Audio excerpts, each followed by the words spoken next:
Мансуром. Добрый вечер, Муслим Джабирлоев. Скажите, почему вы решили встать на бок украинцев в этой войне против России? Добрый вечер.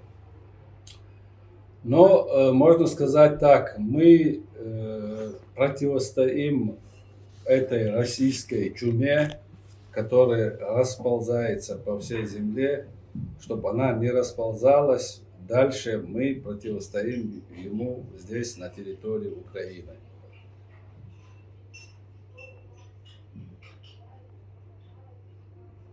Pourquoi la qualifiez-vous de peste russe? Почему вы называете это российская чума? Потому что она несет смерть, разруха, жестокость, ну и все остальное. Потому что они разрушают все как варвары, ничего человеческого у него нет. Это доказано на нашей войне, и доказано в Грузии, доказано в Сирии и по всему миру. Поэтому по-другому это я не знаю, как называть. Vous pensez que cette guerre est gagnable? Вы думаете, возможно выиграть в этой войне против России? Мы уверены в этом на 100%. Здесь, потому что здесь есть условия, здесь есть все, что нужно для войны, для противостояния. Мы у себя на своей территории из-за того, что мы исчерпали все, что у нас было, временно отступили от своих там рубежей, можно сказать, так как на сегодняшний день Чечня оккупирована на 95% врагом нашим. Ну и во всем мире ни одна страна и никто не поддержал нас и не помог. Здесь, этой войне, хотя наши президенты предупреждали, что Россия не остановится на Чечне, это все в интернете есть, вы тоже, наверное, в курсе. Но сегодня мир проснулся все-таки и видят, что эта чума расползается по всему миру. Поэтому и сегодня начали оказывать помощь Украине.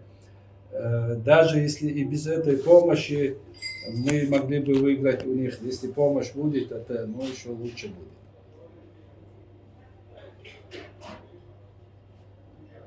À vos côtés se trouve Anzor Maskhadov. Рядом с вами Анзор Масхадов. Это сын бывшего президента Масхадова, который был избранный президент, а потом его в 2005 году был убит россиянами. И вот вы приехали, почему сейчас в Украину, чтобы отомстить за отца?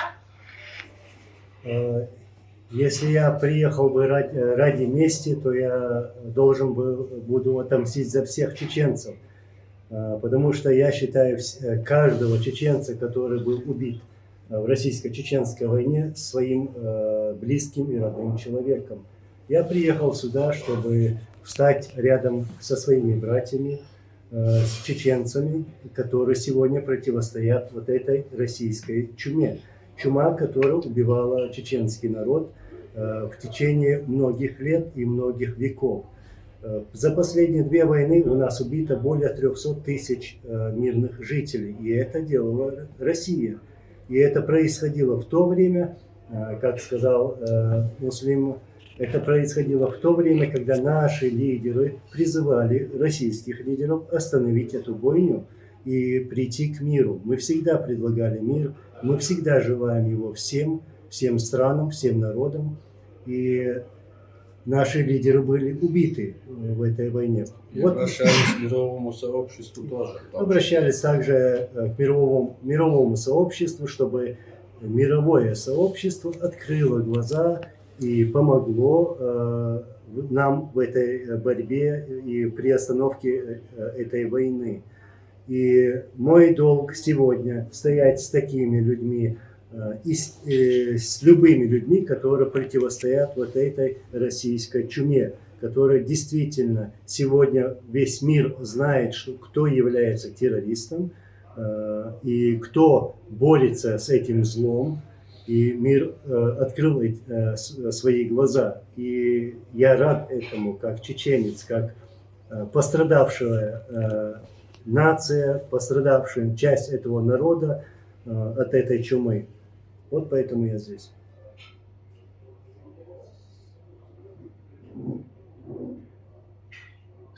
À vos côtés, Djamboulad Suleimanov aussi. А рядом с вами Джамбулат Сулейманов, он основатель парламента чеченцев в Европе. Вы, Джамбулат, вообще живете постоянно во Франции. А насколько вы вошли в строй украинской армии? Как надолго? Пока не будут изгнан враг с Украины, до которого времени вы будете бороться? Я хочу пояснить, что здесь, в Украине, я с дипломатической миссией нахожусь. И у меня был ревизионный визит к нашим бойцам, которые здесь находятся в Украине. У меня нет намерения здесь оставаться для вооруженной борьбы. Также я намерен посетить несколько конференций, осветить нашу проблему чеченцев вообще. И мы, чеченцы в Европе, те, кто сегодня может свободно выражать нашу позицию о том, что Чечня – это независимое государство, которое было провозглашено волеизъявлением, свободным волеизъявлением чеченского народа, было оккупировано путинским режимом в 2000 году.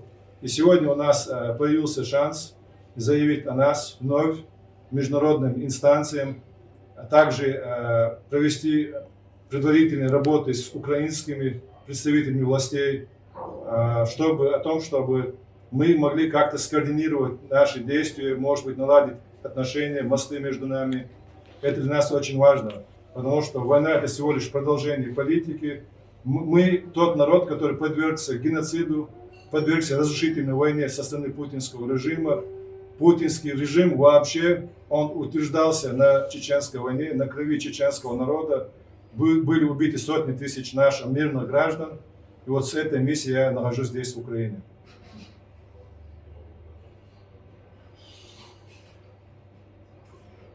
Muslim Tchébarliyev, Муслимов. qui sont engagés. Есть чеченцы, которые борются на стороне России. Мы видели кадыровцев и в Мариуполе, в других городах Украины, которые явно очень выражали ненависть и презрение к украинскому народу. Это ваши братья или вы хотите, или это ваши враги?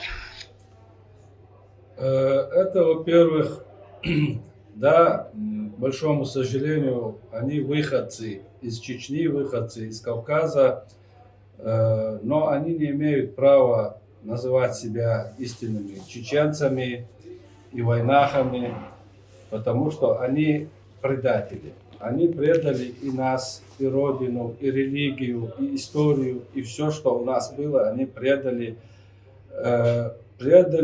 самому безбожному человеку, этому Бутлеру, который убивал чеченцев, убивал грузинов, убивал по всему миру и сегодня убивает украинцев.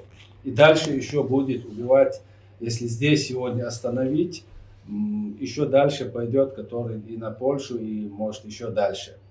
Поэтому этих людей мы называем своими врагами. Не мы их толкнули, этот строй, они выбрали сами эту дорогу, они сами предались и служат безбожнику Путину. И называют себя пехотинцами Путина. Как мы можем их называть своими даже знакомыми, даже не то что братья или близкие. Это предавшие люди нас и всю чеченскую нацию, всю историю нашу. Как еще их называть, не знаю. Mais Muslim Tchébarliyev, ça veut dire si vous les avez en face. Если они будут против вас, вы безжалостно будете к ним в отношении них. Мы с ними будем обращаться так же, как с российскими солдатами, которые идут с войной против нас. Между ними разницы нету.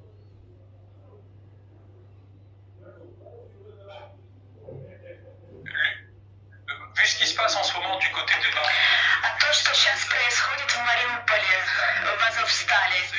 Как вы думаете, удастся украинцам выстоять и Украине выиграть в этой войне? Что им нужно, чтобы выиграть в этой войне? Они хорошо держатся, им нужна стойкость, вера в победу, потому что это не первый случай. В таких ситуациях мы, чеченцы, оказались 2 раза у нас в Грозном и еще в других местах. Таких окружениях и даже еще намного жестких, худших ситуациях для нас. По воле Господа, да, и потери были, и ранения были, но основная масса всегда выходила из этого окружения и продолжала свою борьбу. Поэтому мы надеемся, что они выстоят и выйдут, потому что с нашей стороны мы тоже стараемся им помочь. Даст Бог, мы выиграем эту схватку тоже.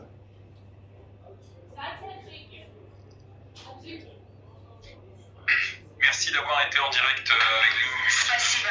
Спасибо Муслим Чербуневу, спасибо Джамбулат Сулейманов, спасибо Анзору Масхадову, 3 представителям Чечни, которые сейчас находятся в Украине. Спасибо.